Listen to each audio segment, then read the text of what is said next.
ಎಲ್ರಿಗೂ ನಮಸ್ಕಾರ. ಇವತ್ತು ಸಹ ನಾವು ಬರಟಳ್ಳಿ ಗ್ರಾಮದಲ್ಲಿ ಇದ್ದೇವೆ. ಕಳೆದ ವಿಡಿಯೋದಲ್ಲಿ ಒಬ್ಬ ಮನುಷ್ಯ ಹುಲಿಯನ್ನ ಹತ್ಯೆ ಮಾಡ್ತಿರ್ತಕ್ಕಂತಹ ಅದ್ಭುತ ಶಿಲಾಶಾಸನ ತೋರಿಸಿದ್ವಿ. ಇವತ್ತು ಅದೇ ರೀತಿಯ ಇನ್ನ 2 ಅದ್ಭುತ ಶಿಲಾಶಾಸನಗಳು ಇದೇ ಗ್ರಾಮದಲ್ಲಿದೆ. ಅದರಲ್ಲಿ ಮುಖ್ಯವಾಗಿರೋದು ಆತ್ಮ ಬಲಿದಾನ.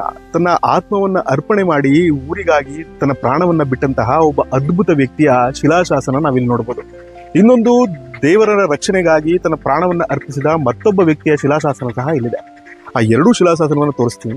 ಇವತ್ತು ಅದರ ಪರಿಸ್ಥಿತಿ ಹೇಗಿದೆ ಗೊತ್ತಾ? ನೋಡಿ, ಈ ರೀತಿ ಬಿದ್ದಿದೆ.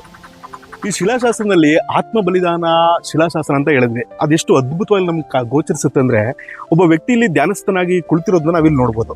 ಅದಾದ್ಮೇಲೆ ಆತನ ಪಕ್ಕದಲ್ಲಿ ಒಬ್ಬ ವ್ಯಕ್ತಿ ಕತ್ತಿಯನ್ನ ಹಿಡ್ಕೊಂಡು ಆತನ ಕತ್ತನ್ನ ಕತ್ತರಿಸೋದಕ್ಕೆ ಸಿದ್ಧವಾಗಿ ನಿಂತಿದ್ದಾನೆ.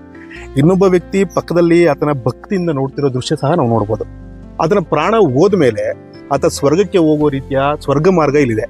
ಆತನನ್ನ ದೇವಕನ್ಯೆಯರು ಸ್ವರ್ಗಕ್ಕೆ ಕರ್ಕೊಂಡು ಹೋಗ್ತಿರೋ ರೀತಿ ಈ ಕೆತ್ತನೆ ನಮ್ಗೆ ಇಲ್ಲಿ ಕಂಡು ಬರುತ್ತೆ. ಅದಾದ ಮೇಲೆ ಆ ವ್ಯಕ್ತಿ ಸ್ವರ್ಗಸ್ಥನಾಗ್ತಾನೆ. ಅಂದ್ರೆ ದೇವರ ಸ್ಥಳಕ್ಕೆ ಹೋಗೋದು ಇಲ್ಲಿ ಅಚ್ಚುಕಟ್ಟಾಗಿ ಕಾಣುತ್ತೆ. ದೇವರ ಪೂಜೆ ಮಾಡ್ತಾ ರೀತಿ ಆ ವ್ಯಕ್ತಿ ನಮ್ಗೆ ಇಲ್ಲಿ ಗೋಚರಣೆ ಆಗ್ತಾನೆ. ಆದ್ರೆ ಇವತ್ತು ಆ ವ್ಯಕ್ತಿಯ ಶಿಲಾಶಾಸನದ ಪರಿಸ್ಥಿತಿ ಹೇಗಿದೆ ಗೊತ್ತಾ? ಒಂದು ಕೆರೆ, ಆ ಕೆರೆಯ ದಡದ ಮೇಲೆ ಅನಾಥವಾಗಿ ಬಿದ್ದಿದೆ. ಆದ್ಮೇಲೆ ಇನ್ನೊಂದು ಶಿಲಾಶಾಸನ ಇದೇ ರೀತಿ ಇಲ್ಲೇ ಪಕ್ಕದಲ್ಲಿದೆ. ಬನ್ನಿ ಅಲ್ಲಿಗೆ ಹೋಗೋಣ. ಇನ್ನೊಂದು ಶಿಲಾಶಾಸನದ ದುಸ್ಥಿತಿ ಯಾವ ರೀತಿ ಇದೆ ಅಂದ್ರೆ, ಇಲ್ಲಿ ಹಸುನೆ ಕಟ್ಟಾಕ್ಬಿಟ್ಟಿದೆ ಬಿಡಿ. ಅದರಲ್ಲಿ ಈ ಶಿಲಾಶಾಸನವನ್ನ ಗಮನಿಸೋಣ. ಇದನ್ನ ಒಮ್ಮೆ ಗಮನಿಸಿ. ಅದರಲ್ಲಿ ಆ ವ್ಯಕ್ತಿ ವಿರುದ್ಧ ಮತ್ತೊಬ್ಬ ವ್ಯಕ್ತಿ ಹೋರಾಟ ಮಾಡ್ತಿದ್ದಾನೆ. ಒಂದು ಕತ್ತಿಯನ್ನ ಹಿಡ್ಕೊಂಡು ಒಂದು ಪ್ರಾಣಿ ಮೇಲೆ ಕುಳಿತು ಆ ವ್ಯಕ್ತಿ ವಿರುದ್ಧ ಹೋರಾಟ ಮಾಡ್ತಿದ್ದಾನೆ. ಆದ್ರೆ ಆ ವ್ಯಕ್ತಿ ಒಂದು ದೇವರನ್ನ ಸಂರಕ್ಷಿಸೋ ರೀತಿ ಪಕ್ಕದಲ್ಲಿ ಒಂದು ದೇವರ ಕೆತ್ತನೆ ಇದೆ. ಈ ಯುದ್ಧದಲ್ಲಿ ಆತ ಮಡಿದ ಮೇಲೆ ಆತನ ವೀರ ಮರಣವನ್ನ ದೇವಕನ್ಯೆಯರು ಆತನನ್ನ ಸ್ವರ್ಗಕ್ಕೆ ಕರ್ಕೊಂಡು ಹೋಗೋ ರೀತಿ ನಮಗೆ ಈ ಚಿತ್ರದಲ್ಲಿ ಗೋಚರ ಆಗುತ್ತೆ.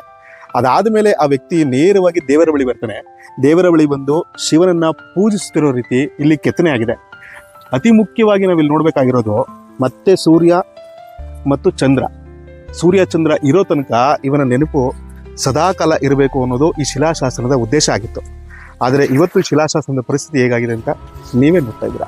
ದಯಮಾಡಿ ಕೇಳ್ಕೊಳ್ಳೋದೇನು ಅಂದರೆ, ಇಲ್ಲಿನ ಗ್ರಾಮಸ್ಥರಾಗಲಿ ಮತ್ತು ಪುರಾತತ್ವ ಇಲಾಖೆಯವರು ಈ ಅಪರೂಪದ ಶಿಲಾಶಾಸನವನ್ನು ಸಂರಕ್ಷಿಸಬೇಕು ಅಂತ ಕೇಳ್ಕೊಳ್ತೀವಿ. ಇದೇ ರೀತಿಯ ಶಿಲಾಶಾಸನಗಳು ನಿಮ್ಮ ಊರಲ್ಲೂ ಅಥವಾ ನೀವಿರೋ ಸ್ಥಳದಲ್ಲಿ ಎಲ್ಲಾದರೂ ಇದ್ದರೆ ದಯವಿಟ್ಟು ಅದನ್ನು ಕಮೆಂಟ್ ಮುಖಾಂತರ ತಿಳಿಸಿ. ಅಲ್ಲಿಗೂ ಬರೋ ಪ್ರಯತ್ನನ ನಾವು ಮಾಡ್ತೀವಿ. ಧನ್ಯವಾದ.